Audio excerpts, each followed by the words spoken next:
Hey, thanks for being with me today. I'd love to talk with you about the Netflix show, The Queen's Gambit, and how it has a lot to teach us about how we can see ourselves, how we see the human person.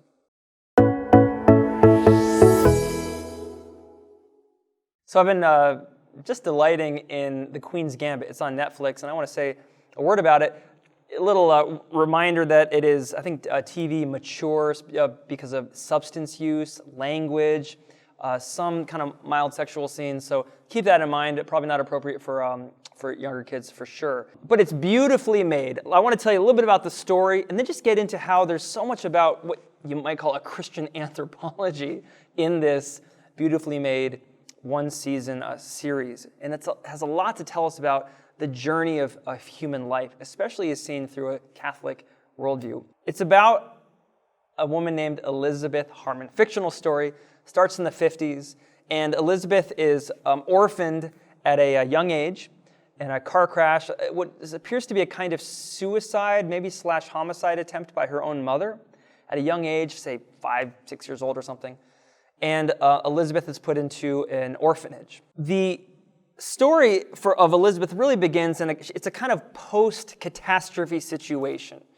She is dropped off at the orphanage, and she's had this traumatic thing happen to her. And through flashbacks, we get a sense of what the trauma was. Her mother had serious problems. Her mother was kind of in a troubled marriage, incapable of really giving and receiving love from her husband. And then her mother has depression and real problems. And then, again, basically tries to kill herself in a successful, and through a kind of miracle, it seems, Elizabeth walks away unscathed. But her father had previously left the family. You know, in Christian anthropology, we say that the human being is post-catastrophic. It means that when we come into the world, just like Elizabeth comes into this show, we are coming into the world after a great trauma, which we call original sin. And that leads to what we call in Catholic theology a fourfold wound. This is something, as I say it to you, I hope you see that, man, that is like the most obvious thing in the world. But let me show you how Elizabeth Harmon's character shows this. The first wound that we have, the first way we're compromised is in our intellect. And they say, well, this young girl is just so smart. And she certainly is. She's a very bright, very intellectual kid. She becomes this master of chess, as anyone who's seen the show knows. But the wound in our intellect isn't really simply about, it's hard for us to learn things or get good at things intellectually. It means that we're blind with respect to ultimate things. We have a very hard time seeing how to orient ourselves properly in the world ultimately, finally, with respect to, final purpose, what finally is my life about. And Elizabeth doesn't see that. She really struggles with understanding what the purpose of her life is. You might say she's really smart, but she lacks wisdom. She's hungry to grow in wisdom. The second real wound that we have as human beings is the will. We say it's in our will, it's our ability to choose. Maybe a better way to say it, it's the will of the heart. So we've moved from the wound in the intellect to the wound of the heart. This is where it's hard for me to choose properly, specifically to love properly. This is where it's hard for us to, we get stuck in our ego, in our own little world. I think the real dark side of this wound is that what we start to do is we not only fail to love others well, and we think, it's all about us, we actually start to fail to love ourselves. And you can see this with Elizabeth. Again, she's a very smart person, but she does a lot of things to hurt herself. There's drug addiction and alcohol, and she has just a real difficult time in giving and receiving love with others and giving and receiving love with herself. She's really cold. There's a wound in her heart.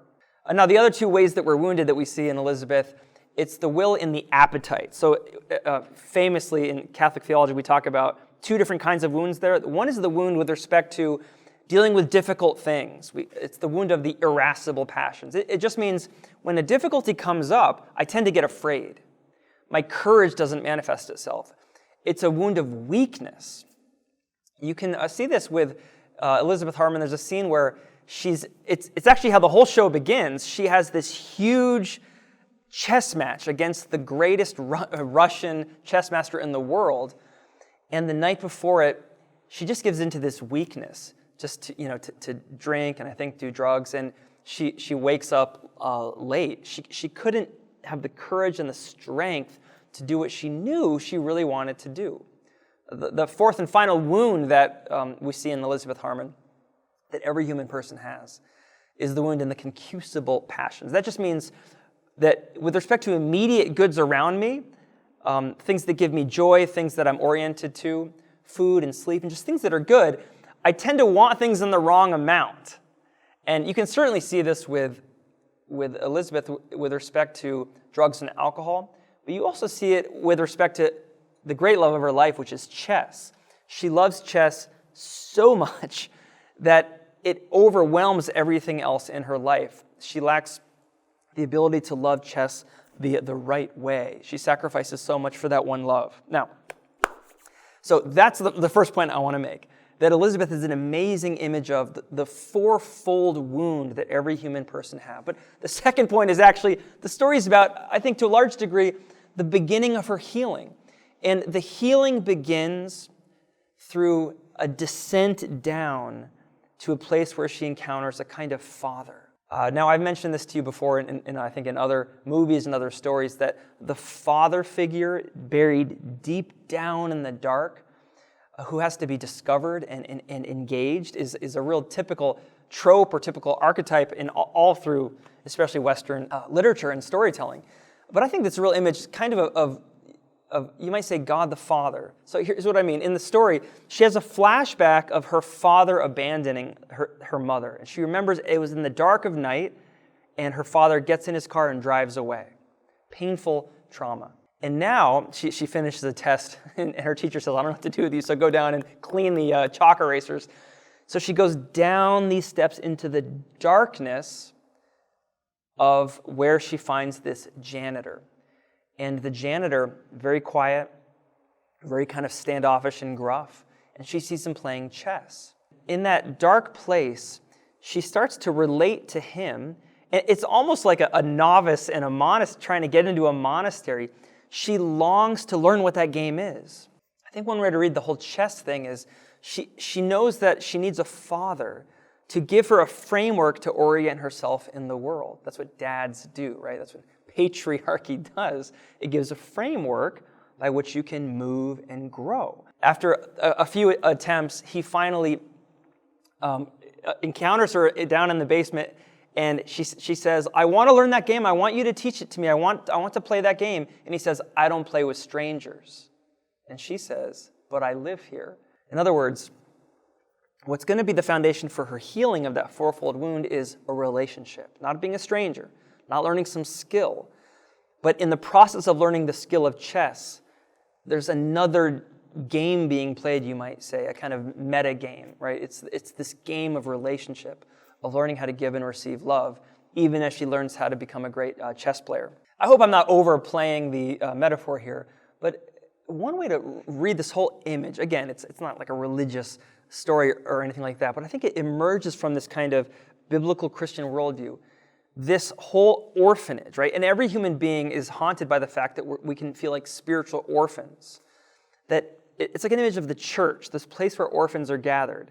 But then to really be healed, it's not enough just to stay up in the day-to-day life of the orphanage, but to go down into the basement of the orphanage and to encounter there a father figure, someone who will guide and relate and teach. Throughout the story, as Elizabeth becomes a kind of a grand master chess player, it's this whole slow process of transformation. She really does grow. You know, she's reading books about how to be a great chess player. She's reading about the lives of great chess players, and I thought that's a cool image of, like, in the life of the church. You know, we read the rules, we read the doctrinal life of the church. We read the stories of saints, right? To be initiated into this great life of Christian holiness and growth in Christian virtues. This is what's happening to Elizabeth as a great chess player. Let me fast forward to the end, because I think this kind of confirms, I think, this is kind of a valid and I think useful reading of Elizabeth Harmon in the story. At the end of the story, here comes the big spoiler alert, she finally goes back and plays this great Russian chess master, and she beats him. So she's come to this like fullness of a kind of maturity in the hierarchy of chess. And this community of people has helped her get there. Her friends have helped her get there. You know, the sad thing along the way is she's really been a kind of failure in terms of giving and receiving love. She has some kind of sexual encounters which just give her absolutely zero joy. There's nothing there. She's kind of still has this wound in her heart, incapable of giving and receiving love. But at the last episode, as she's driving away with this representative from the United States and Russia, and the plan is to fly back to the United States, and she's going to become a pawn in kind of the political wranglings of those times because she's so good at chess and she beat a Russian, et cetera, et cetera. It's taking place in the 1960s. She gets out of the car and she just walks away. And where she walks is into this like Russian courtyard where she finds all these old men playing chess. And they recognize her and they gather around her and they say, "Oh, you're Elizabeth Harmon, you're Elizabeth Harmon." And they're all like these beautiful images of wisdom and sort of a beautiful, warm, paternal image. And they all kind of welcome her. And then she sits down. One says, "Come and play with me." And she sits down. What's happening there is not the pinnacle of the chess world, right? It's not about being the best chess player in the world anymore. She's already climbed that hierarchy. But in the process of being fathered, in the dark recesses of her life, to become a great chess player, she's starting to climb now the final hierarchy, the final game that really matters for her, which is what? The real chess match of love, right? So these guys are just going to be playing, whatever kind of chess they're playing. But the point is, she's able to, that desire to have a father and to be a daughter has been healed. And in some ways, that whole new framework now for her is going to begin. Just to wrap up, so I think, again, this movie is not like a super religious movie, and there's all sorts of failings and flaws, even moral flaws in Elizabeth Harmon's character. But that's part of the reason I think she's such a compelling figure. She has this fourfold wounds in her, some to greater degrees than others. She's an image to us of how, as Catholics and as Christians, we should never be satisfied to just staying like on the main floor of the church, or just to engage reality in a kind of superficial way. In other words, we'll just sort of stay in the spirit of orphans, wounded orphans. To be healed, to participate in our own spiritual healing, we have to go down into the mysterious place where we encounter God the Father, right? Christ takes us down into that beautiful place where he starts to teach us how to play the one game that matters, which is finally giving and receiving love. Thanks for joining me.